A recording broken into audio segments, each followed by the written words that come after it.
ओला dock YouTube channel को subscribe करें और बेल आइकॉन को दबाना मत भूलें। अस्सलाम वालेकुम, I am doctor Namra Ahmed. I am a consultant physical therapist at Physiofit Blue Area Islamabad. आज हम बात करेंगे कमर दर्द के हवाले से, लो बैक पेन और उसमें भी स्पेसिफिकली स्लिप डिस्क के हवाले से या डिस्क हर्निएशन के हवाले से। पाकिस्तान के टॉप डॉक्टर्स के साथ अपॉइंटमेंट बुक करें, वो भी पेशेंट फीडबैक देखते हुए। लाखों लोगों की तरह पाकिस्तान के सबसे बड़े डॉक्टर नेटवर्क का फायदा उठाएं और आज ही ओला डॉक ऐप डाउनलोड करें। ओला डॉक, डॉक्टर का अपॉइंटमेंट आसानी से, जो कि आजकल बहुत ज़्यादा कॉमन है। और स्लिप डिस्क के क्या रीजंस हो सकते हैं, क्या कॉजेस हैं, क्या इसके सिम्टम्स हैं, इसको किस तरह से ट्रीट किया जा सकता है, इसकी क्या कंजर्वेटिव और सर्जिकल मैनेजमेंट है और इसका क्या क्योर है, क्या इसका ट्रीटमेंट है। अल्लाह ताला ने बेसिकली हमारी जो स्पाइन बनाई है उसमें मुख्तलिफ मोहरों के बीच में कुछ डिस्क्स बनाई हैं और ये डिस्क जो हैं वो बेसिकली शॉक को एब्जॉर्ब करती हैं, स्टेबिलिटी प्रोवाइड करती हैं, कोर स्टेबिलिटी प्रोवाइड करती हैं और इसमें बैलेंस मेंटेन रखती हैं ताकि आपकी स्पाइन जो है वो एक सही पोजीशन में रहे, जहाँ पे जो कर्व है वो उतना ही रहे। और अगर हम इसकी बात करें तो सर्वाइकल स्पाइन जो है उसमें आपके 7 वर्टिब्राज आते हैं, फिर आती है थोरैसिक स्पाइन जिसमें आपके 12 मोरे या 12 वर्टिब्राज हैं और हर वर्टिब्रल कॉलम वर्टिब्रा के बीच में जो है वो एक डिस्क प्रोवाइडेड है। फिर लंबर की बात करें तो लंबर में 5 वर्टिब्राज हैं, उसके बाद सैक्रम और कॉकेक्स या हमारी टेलबोन आ जाती है। डिस्क जो हैं वो एट टाइम्स बल्ज आउट हो जाती हैं या अपनी जगह से थोड़ा सा बाहर निकल आती हैं, बाहर मूव कर जाती हैं। और इसकी क्या वजूहात हो सकती हैं, इसमें आपने गलत पोजीशन में कोई चीज़, हैवी चीज़ उठाई, उसकी वजह से भी हो सकता है। आप गलत तरीके से गाड़ी से बाहर उतरे हैं, ट्विस्ट हो रहे हैं, उसकी वजह से भी हो सकता है।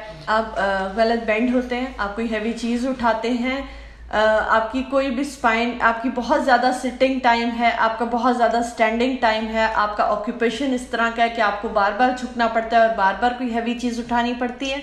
और इसके और भी कई मुख्तलिफ वजूहात हैं जिसकी वजह से डिस्क बल्ज हो जाता है या डिस्क स्लिप डिस्क हो जाती है, जिसको डिस्क हर्निएशन हम कहते हैं। अब होता यह है कि जब एक चीज़, अल्लाह ताला ने हर चीज़ अपनी जगह पे बनाई है, जब एक चीज़ अपनी जगह से हिल जाती है तो वो बाकी आसपास की चीज़ों को डिस्टर्ब करती है। जब डिस्क अपनी जगह से मूव होकर थोड़ी सी बाहर आ जाती है तो वो पैरास्पाइनल मसल्स को डिस्टर्ब करती है, उन मसल्स पे प्रेशर आता है, मसल्स स्पास्टिक हो जाते हैं या स्पाज्म में चले जाते हैं। अनदर थिंग, वो नर्व्स पे, स्पाइनल नर्व्स जो हैं वो इन्हीं वर्टिब्रास के बीच में से निकल रही होती हैं, वो नर्व्स पे दबाव आता है। और जो डिस्क बल्ज है वो सर्वाइकल एरिया में और लंबर एरिया में मोस्ट कॉमनली देखा गया है और उससे भी ज़्यादा, सबसे ज़्यादा लंबर एरिया में।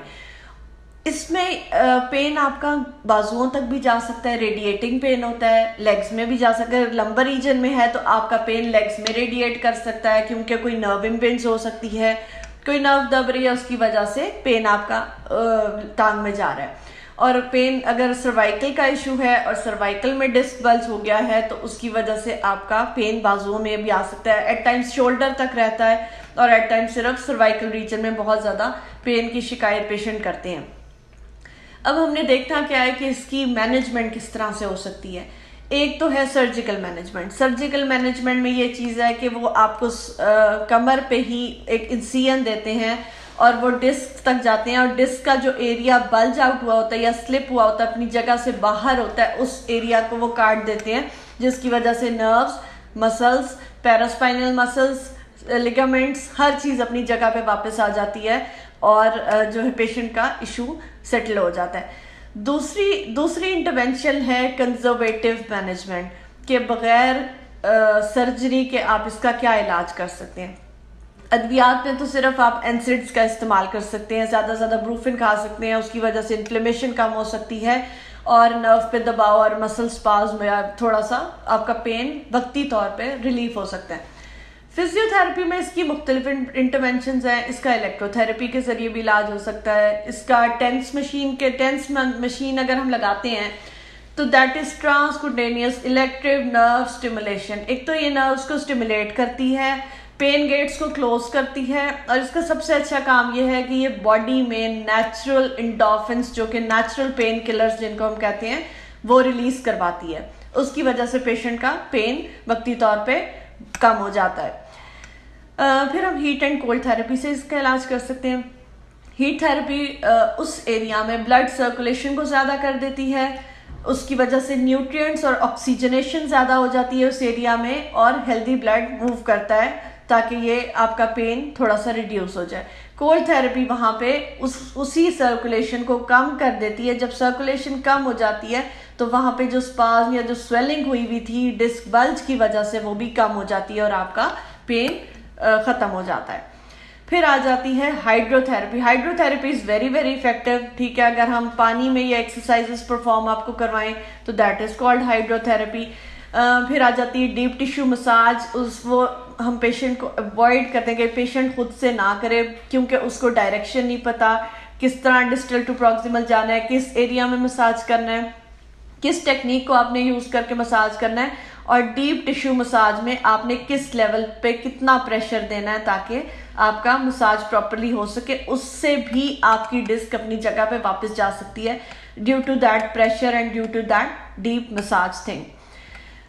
फिर इसकी इंटरवेंशन जो आ जाती है दैट इज ट्रैक्शन। ट्रैक्शन में क्या होता है, चाहे मैकेनिकल ट्रैक्शन दे, मैकेनिकल ट्रैक्शन है कि मशीन के थ्रू हम आपको ट्रैक्शन प्रोवाइड करें, और एक है मैनुअल ट्रैक्शन, चाहे हम हाथ से या जिस तरह भी मैनुअली आपको सपोर्ट करते हुए ट्रैक्शन प्रोवाइड करें।